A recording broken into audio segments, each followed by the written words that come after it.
Çok güzel. Manzarası var. Bakayım bir taraftan diğer tarafı 138 yol. 138 yol. Deniz tarafıyla kalkıyor. Çok uzundu. Çok uzundu böyle. Bugüne 3.5 milyon ahalisi var. Bu fakat Bakıda. O da qeyri-rəsmi, rəsmi 3.5 milyona yaxın. 5 milyon. Azerbaycan özü ne kadar cemiyet? 10 milyondan çox. 10 milyon. Yarısı buradadır da. Baytaxt. Hanımlar.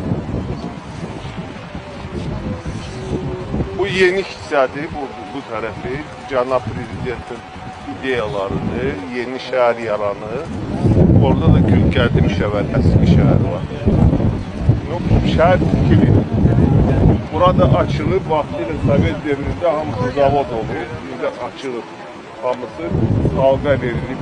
Zavodlar buradaydı. Bəli.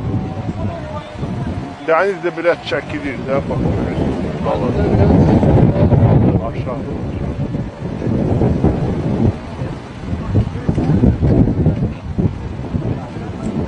Aşağı. Teşekkür ederim.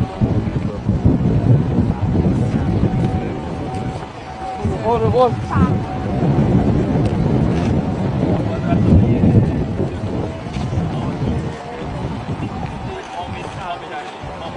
Kışka edip Kış bir günlük büyük kaydı. Sabah da bir balaca olacak, sonra düzelmeli. Dün çok güzel havaydı.